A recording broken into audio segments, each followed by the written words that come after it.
Historia de España. España, comienzos del siglo XX.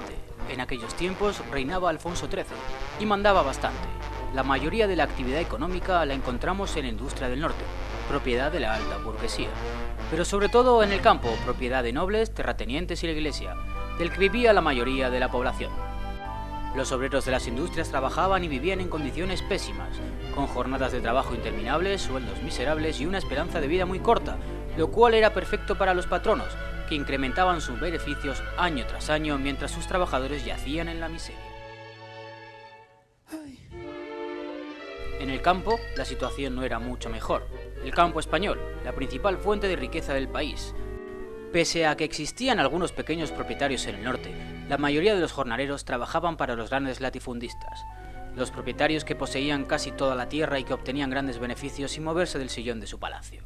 Estos señoritos usaban la tierra por debajo de su capacidad de explotación e imponían unas condiciones de trabajo duro de sol a sol por sueldos de hambre, manteniendo muchas de sus tierras sin trabajar, unas tierras que podrían dar trabajo a toda una masa de campesinos en paro, pero que mantenían paradas.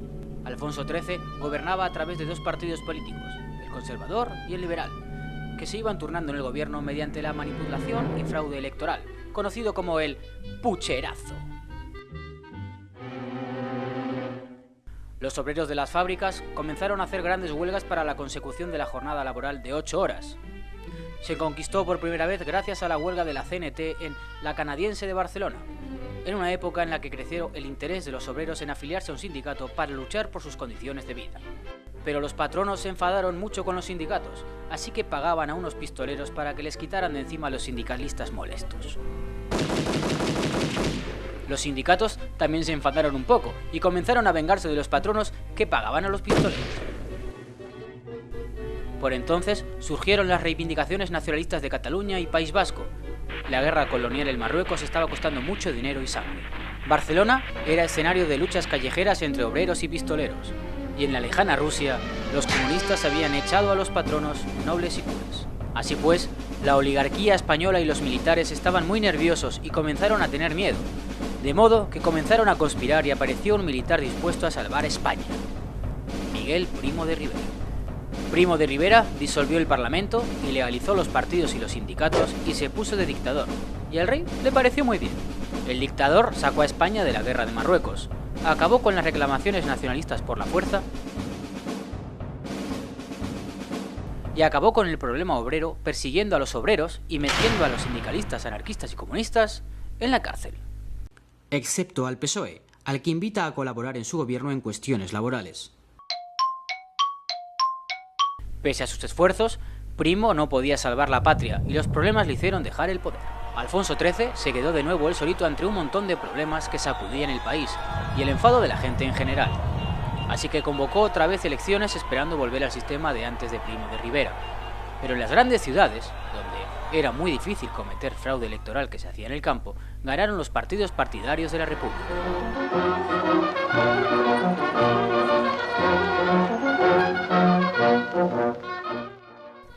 El rey intentó recabar apoyos para no aceptar el resultado, pero hasta los ricos y los militares pasaban de él, de modo que Alfonsito cogió las maletas y se pasó la frontera. Nacía la Segunda República. Abrió miles de escuelas para instruir a la población, quitándole así el monopolio a la iglesia. Hizo una reforma del anticuado ejército en el que había demasiados mandos para tan pocos soldados y redujo el número de oficiales. Se dio el voto a la mujer y se comenzaron los estatutos de autonomía de Cataluña y País Vasco. Los sindicatos seguían presionando y la República aprobó una serie de mejoras sociales y laborales para los trabajadores. En el campo, la reforma agraria intentó expropiar algunas tierras de los terratenientes y la iglesia para dárselo a los campesinos. Y aunque no llegó a desarrollarse del todo, también supuso mejoras en la vida de los campesinos sin tierra. Los oligarcas vieron amenazados sus privilegios y su modo de vida de vivir del cuento, y conspiraron de nuevo. Sus banqueros financiaron a los militares para que dieran otro golpe de estado.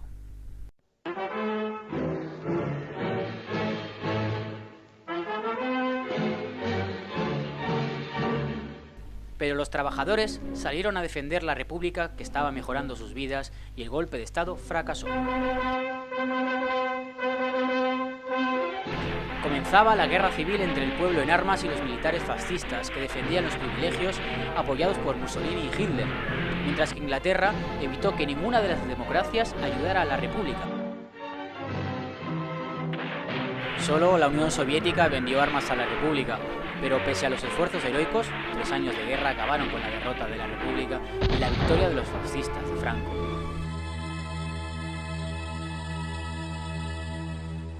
Los vencedores acabaron con todos sus enemigos, encarcelaron o mataron a todo aquel sospechoso de apoyar la República y cientos de miles salieron de España para salvar la vida.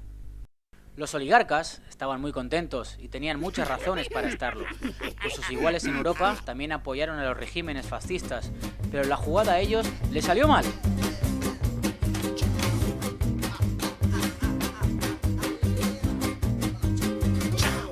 Una mattina mi sono alzato, bella ciao, bella ciao, bella ciao, ciao, ciao. Una mattina mi sono alzato, ho trovato l'invaso. Los fascistas fueron derrotados y las clases altas tuvieron que elegir entre revolución comunista o capitalismo de buen rollo, y fueron obligadas a firmar un nuevo pacto social por el cual los trabajadores renunciaban a la revolución a cambio de unas buenas condiciones de vida. Así que el esquema era este. Los capitalistas seguían ganando su dinerito, pero dando a sus obreros unas buenas condiciones. El Estado cogía impuestos de los patronos y también de las empresas públicas, y los impuestos indirectos, y aseguraba la sanidad, la educación y la jubilación a toda la población. A esto se le llamó keynesianismo, pacto socialdemócrata, bla bla bla bla bla, y estuvo vigente muchos años. Pero de vuelta a España. ¿Qué pasaba en España? Pues que como los vencedores habían sido las clases altas, no hubo ni buenas condiciones para los obreros, ni educación para todos, y los rentistas siguieron viviendo del aire mientras la población seguía miserable. El Estado franquista, como parodia de los de Europa, apenas cobraba impuestos a los patronos, ingresaba de sus empresas públicas y de los impuestos indirectos. Y a cambio, un gran gasto militar y policial, ningún servicio social más allá de la caridad y una educación controlada por la Iglesia, como Dios manda.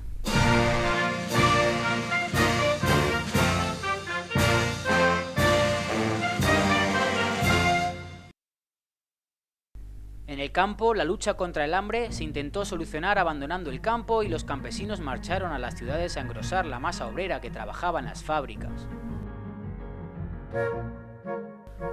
Como todos los científicos y gente lista había huido de España, no había industrias con valor e innovación, así que muchas de estas gentes se pasaron a ganar la vida reconstruyendo el país, y más allá, en el florecimiento de la construcción. Los rentistas y propietarios comenzaron a vender sus tierras para construir y así asegurarse de que les seguían dando beneficios sin dar palo al agua. Comenzó a construirse sin medida en lo que se llamó el desarrollismo y a fomentar el turismo como fuente de riqueza. Por entonces los americanos instalaban sus bases en España y comenzó de nuevo una lucha obrera clandestina. Comenzaron de nuevo las huelgas pese a la persecución, la cárcel, la tortura y la muerte.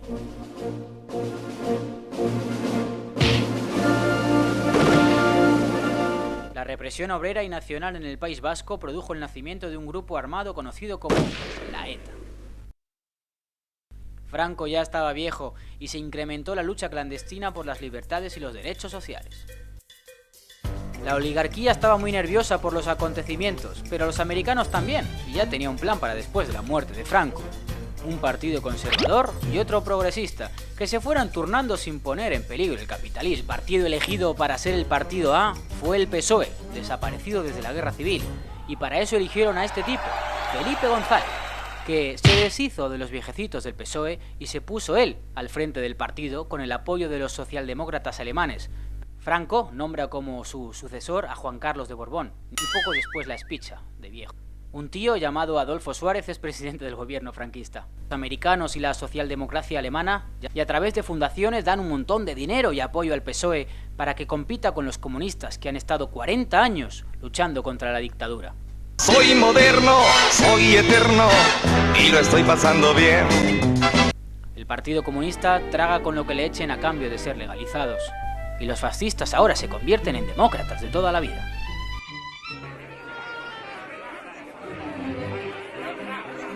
Se convocan elecciones ante la atenta mirada de los militares y poco después se aprueba la Constitución que regirá la democracia.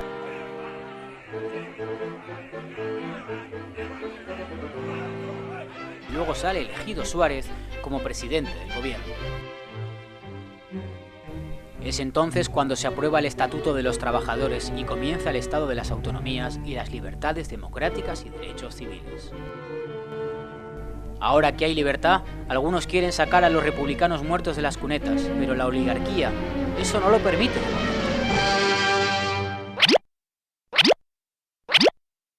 La crisis económica mundial genera un paro tremendo y por entonces los americanos ofrecen a España la entrada en la OTAN, la alianza contra la Unión Soviética.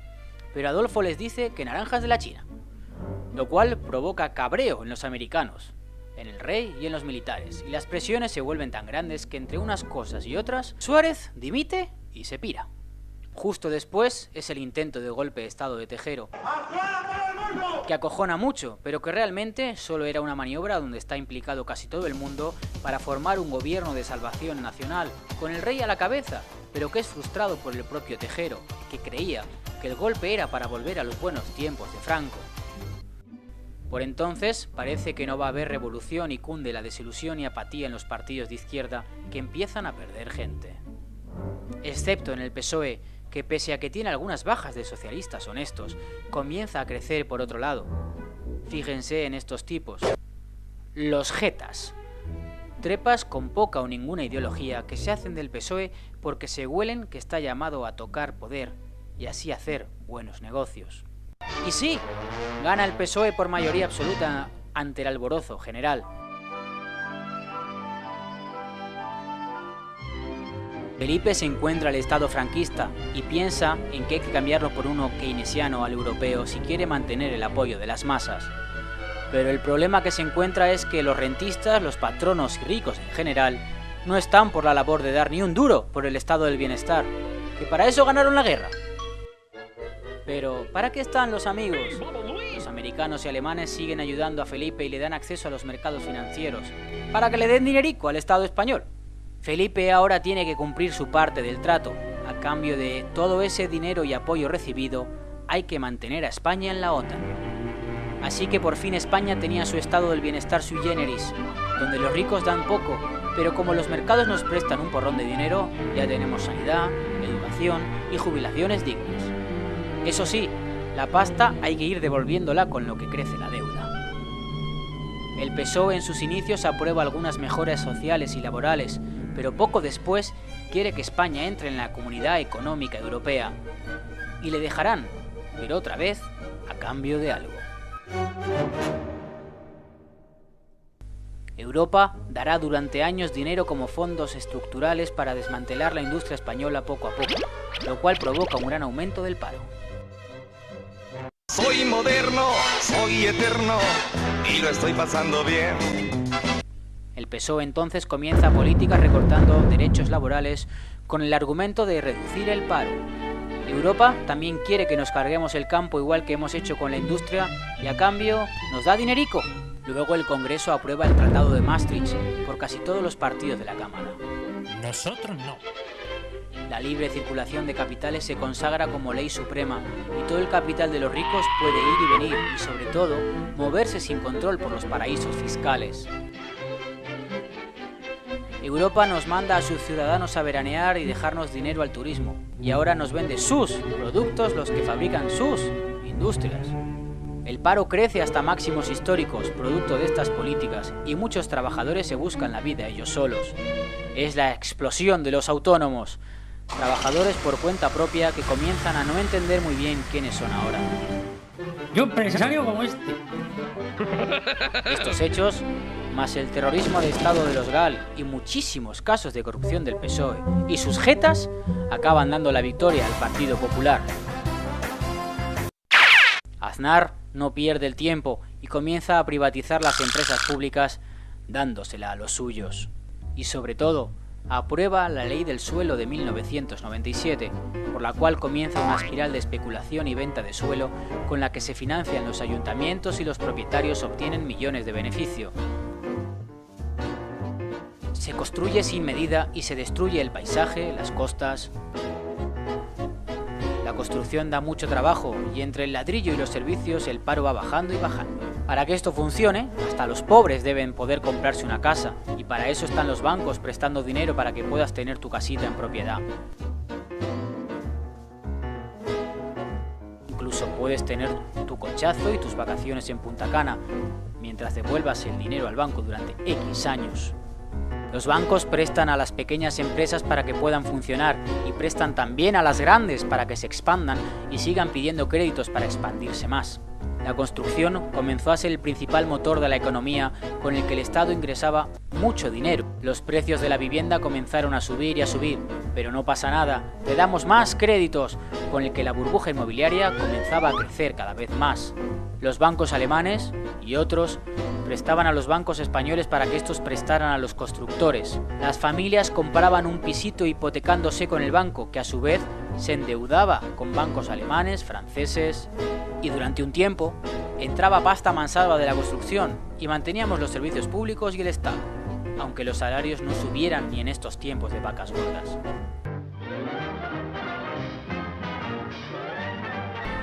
Creció la evasión de impuestos y el Estado no persiguió a las grandes fortunas. Solo persiguió al autónomo y al desgraciado que intentara defraudar una peseta.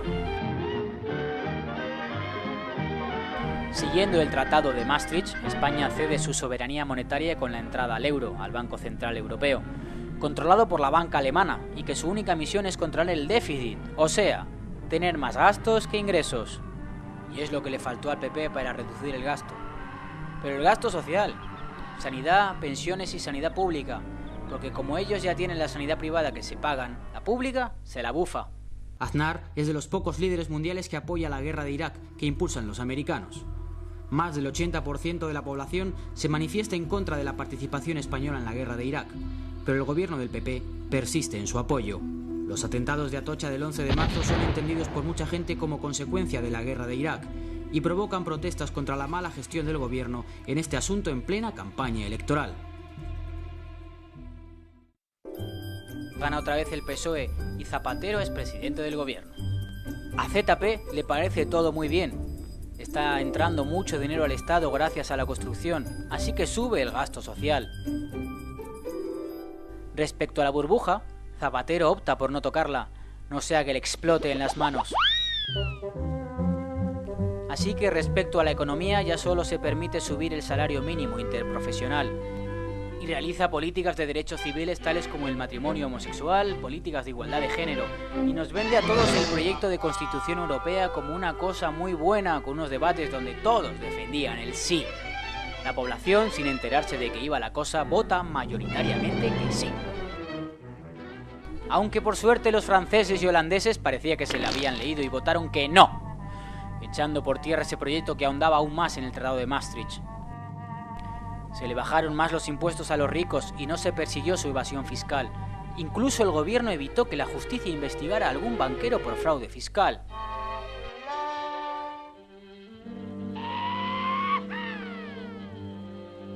Los nietos de los republicanos intentaron de nuevo abrir las fosas de la guerra, pero el gobierno se desentendió y los dejó sin ninguna cobertura legal. Y finalmente la burbuja explota. Empiezan a bajar los precios de los pisos. Y en Estados Unidos comienza la crisis financiera que llegará luego a Europa y España. Los banqueros tienen mucho miedo porque tienen un montón de activos tóxicos que no valen nada y comienzan a dejar de dar préstamos a familias y empresas que se ven obligadas a cerrar y por consiguiente comienzan los despidos y crece el paro de forma espectacular. La gente que se queda sin trabajo no puede hacer frente al pago de las hipotecas y los bancos se quedan con sus casas y los desahucia, aunque la gente sigue estando obligada a pagar la deuda, pues con la casa no se salda. Al descender la construcción, desciende el dinero de los impuestos que recibe el Estado del ladrillo. Por si fuera poco, los banqueros, que tienen mucho miedo, acuden al Estado para que les dé dinero para que se les quite el miedo y volver a prestar, pero los bancos siguen sin prestar dinero. Entonces, ¿qué hace con ese dinero que le hemos dado? ¡Especular en bolsa! Una gran actividad que permite hacer dinero con dinero y sin moverse de casa. Entonces, la construcción se ha parado tanto que ya no genera ni trabajo ni beneficio. No tenemos ingresos por las empresas públicas porque casi todas están privatizadas. No hay ingresos porque se han suprimido los impuestos a los rentistas. Las grandes empresas siguen pagando muy poco y aún se les bajan más impuestos. Solo tenemos a los trabajadores por cuenta ajena y propia que den ingresos al Estado, así como todos los ciudadanos cuando compran algo mediante el IVA. Y los mercados que nos compran deuda a intereses muy altos, dineros que habrá que devolver un día. La deuda pública comienza a crecer y el Banco Central Europeo le dice a Zapatero que nos comprará deuda, pero como siempre, a cambio de algo, nos dejará en manos de los especuladores. El Banco Central Europeo le pide a ZP que sacrifique los derechos de los trabajadores y este baja el sueldo a los funcionarios y hace una reforma laboral que provoca una huelga general. Luego le pide más sacrificios, aumentar la edad de jubilación y reducir las pensiones futuras para así beneficiar a los fondos de pensiones privados. Solo entonces el BCE compra deuda, pero siempre a través de los bancos privados, a los que les presta el dinero al 1%, para que luego se lo presten al Estado al 7%. Negocio redondo para los bancos. Comienzan a salir a la luz numerosos casos de corrupción política que hacen que la gente se cabree mucho, aunque no sepa muy bien con quién se tiene que cabrear. ¡Los inmigrantes, los inmigrantes! Los sindicalistas, los sindicalistas. ¡Los funcionarios, los funcionarios! ¡Los funcionarios de Los coches oficiales, los coches oficiales, que les quiten los coches oficiales. ¡Que les quiten todos los políticos! Los coches oficiales, los coches oficiales, que les quiten los coches oficiales. El descontento tiene una explosión en el movimiento 15M, que ocupa las plazas y denuncia la situación. Pero si no quieres caldo, toma 2 tazas. PSOE y PP pactan una reforma de la Constitución donde se prioriza el pago de la deuda a cualquier otro gasto, sean pensiones o sanidad. Una reforma sugerida por el Banco Central Europeo y los mercados. Así que el dinero que iba para servicios sociales se va a la banca. El descontento hace que el PP gane las elecciones otra vez y Rajoy se encuentra con más déficit del Estado y más deuda, sobre todo privada. Así que Europa y el Banco Central vuelven a presionar a Rajoy para que acepte rescates y reducir el déficit, pero como siempre, a cambio de recortes sociales. Recortes que el PP está encantado de hacer. Para corregir el déficit, ¿qué hace el PP? ¿Aumentar los ingresos y coger el dinero de donde está? ¡No! ¡Bajar los gastos! El discurso oficial en los medios es unánime. La culpa la tenemos todos porque hemos sido todos ricos hace unos años y hemos derrochado mucho. No hay dinero, pese a que las clases altas siguen ganando más dinero que nunca, y sube el IVA para aumentar los ingresos. Comienzan los recortes en sanidad, una práctica que lleva haciendo el PP en Madrid desde hace muchos años. Dan beneficios a los fondos privados de pensiones de la banca y hacen recortes muy bestias en educación. Recortan dependencia y pensiones. Su reforma laboral, que se carga los convenios colectivos y abarata el despido, provoca el efecto deseado: despidos masivos y aumento del paro, con lo cual bajan los salarios porque los patronos dicen que tenemos que ser más productivos, como lo son en otros países del extranjero, para competir y exportar. Las protestas por el estado de las cosas suelen acabar con tortazos y detenidos, y la represión se eleva a cotas que recuerdan otras épocas. Decenas de miles de jóvenes emigran a otros países buscando el trabajo que parece que aquí nunca habrá, mientras el Estado lo sostienen las rentas del trabajo y los autónomos, mientras los que más ganan siguen evadiendo su dinero a paraísos fiscales. La oligarquía está otra vez muy contenta. Al final, la historia siempre tiene a los mismos protagonistas, que van cambiando de nombre y de cara, pero que siguen siendo los mismos 2 actores. A ambos les separa una diferencia fundamental. Uno siempre lucha por sus intereses, mientras que el otro solo lo hace a veces, cuando se entera de verdad de lo que está pasando.